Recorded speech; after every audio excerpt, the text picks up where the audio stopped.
Here's everything that we need for this card. So your regular heat embossing items, your heat tool, your Versamark pad, your embossing buddy or an anti-static pouch of some kind. We have my little paintbrush as well. We're going to use basic pearls for this one, and we're going to color them with the Misty Moonlight Stamp and Blend. I have some paper here. I have a piece of Misty Moonlight that is 4 1/4 by 11, scored at 5 1/2. I have a scrap piece of thick Whisper White, and we're probably going to use just about that amount, but you want it to be at least fit your punch. I also have a piece of the Feels Like Frost designer paper, and this is beautiful paper. And why I wanted to use it, I want to use the side that has a lot of silver and white showing. This is the other side of it, so I think this one is probably this guy right here. So it's great because it's got photo images on one side, which are a little hard to see here, but they're beautiful colors in Highland Heather, Blushing Bride, Night of Navy, but we're going to use the silver. So you have that piece, and that's 1/2 inch by 4 1/4, and I've not just cut that off. So I'm going to use a piece here that goes across the bottom. And then we're also going to use our Perfectly Plaid photopolymer stamp set.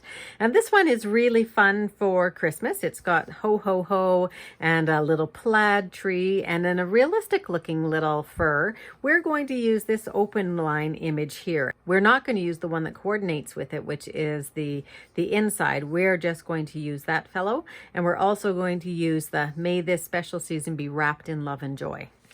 And then we also need our pine tree punch that we're going to punch out. I forgot to say that we're also going to be using silver embossing powder. We're going to start by stamping our tree. So I'm going to use my embossing buddy on the white because this is a solid color, the silver. Ink it up really well and then just stamp it onto your piece of Whisper White. Again, hold it down. And I'm going to pick up my silver embossing powder and I'm going to sprinkle that all over the tree. Tap it off and then give it a flick. And don't be shy about that flick. Give it a really good, healthy flick. In fact, I could probably flick it even more. And that will get off quite a number of the little bits. And I'm going to just go in there with my paintbrush and pick up a couple more that I can see. If I had pieces over here, it's not as important for me to remove them because I'm going to be punching out this tree. So even if I get them a little bit looser and flick it, I should be able to remove them. They should pop off on their own. But here we go. I'm just going to do it a little bit more. So this is probably, I would say this is probably the most important part of what when you're embossing. It's actually tidying up those bits because it's going to give you a really nice clean image. I'm going to set that aside somewhere where you're not going to put your finger in it. And then I'm going to use my embossing buddy on the bottom of my cardstock. So we haven't done really embossing on dark paper up to this point so much. So I'm going to use my embossing buddy. I'm just going to put my words down on the bottom here. And I'm just going to lightly put that over top. And I'm going, even though I'm not stamping up there, I just don't want any more. So a very light pounce if I don't think I'm getting any powder. Now I just want to show you what it looks like if you put too much. So if I pounce, I'm going to get too hard. I'm going to get some powder. And so I'm just going to even that out. If I was on a really dark or black piece of paper, you wouldn't be able to get rid of some of that cloudiness. So I'm going to take my words now, ink those up really well, and I'm going to try and get them straight. I'm going to try not to get my head in here too much. I'm going fairly far over to the left. And I'm going to stamp. Again, I'm using photopolymer. So you could be using your Stampin' Pierce mat. Hold on to your paper and lift up. And you want to make sure you have a fairly well inked Versamark pad. So I'm going to sprinkle this first of all with my silver embossing powder. Give it a good tap off, a tap on the side if you want. And then we're going to go in and make sure, so I can see I need just a tiny bit more there. Go over top. Try not to get too close to your image. You don't want to have this piece of paper actually touch your image. And then I'm just going to take a few of those little dots, but actually it looks not too bad there, I think. I'm going to give it a good flick.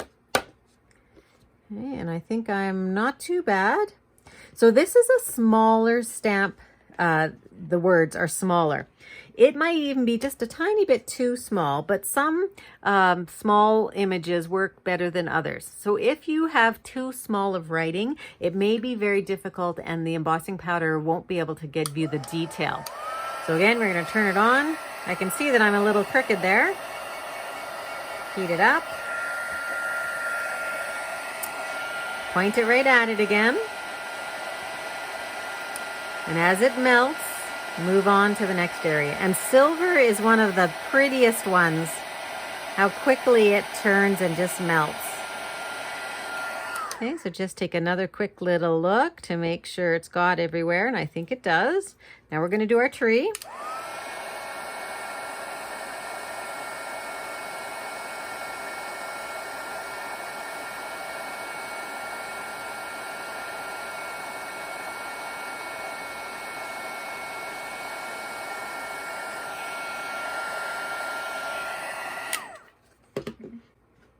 So now what I'm going to do is I'm just going to take my pine tree punch and I'm going to use it upside down.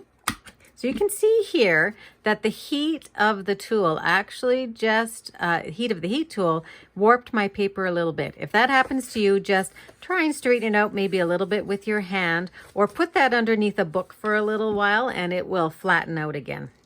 So I'm going to take my tree and insert it right into my punch. You wouldn't want to do this right away after you heat it because it will smear on there. So I'm having a problem getting it in there. There we go. And then just get it centered around your tree as much as you can. And give it a punch. It's going to go everywhere. And then we're just going to put our card together. And then I want to show you the stepped up version. So I'm going to put this right across the bottom. I'm going to take my Stampin' Seal and just put a straight line there.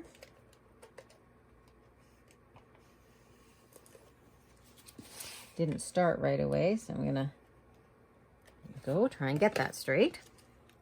I'm going to place this right over top. And try and get that as straight as I can. Look straight. I'm going to turn that over. This just always, in case you cut your card a little bit wider, a little bit smaller, this allows you to get your piece of designer paper going right to the end. Then I'm just going to take a dimensional and put those onto my tree. And you might need 3 of them here. I'm actually also going to use a mini dimensional and put that right at the top. And I find it easier to use my Take Your Pick tool to pick up these minis. Whoops. And another thing that you could do is if you have a problem getting your the backing off, you can just stick your Take Your Pick tool right in and pull it towards you, and it will maybe get them off a little easier for you. You're going to put that right over top. I'm going to move it over to my words. And then as a final embellishment, pull in your pearls, and we're going to use the bullet tip end. So the tip that has the narrow line on it. Take your lid off. So I'm just going around, I'm using a very light touch. So when you use a light touch, you're not going to damage. This one's a little harder to damage than the other end, but I just find I like using that bullet tip just in case I get a little bit too overzealous. And that's going to dry really, really quickly. And you're going to pick that up with your Take Your Pick tool. Put it right onto my tree. Okay. And if you wanted, you can put multiple ones on there as well. So there's that card. And I do want to show you the stepped up version of this card. So if you have a little more time, a little more tools, this is something else you can do with it. So in this guy, I used designer paper again, the same type. Just a smaller piece, and I have a second piece of my Misty Moonlight that's cut down and embossed with the textile embossing folder. I have embossed onto a piece of Misty Moonlight, and then I've backed it with a white. So I've just punched out one white tree, not embossed, and cut it down the middle and then layered it here. I also stamped and embossed on a piece of white and then cut that out with a die.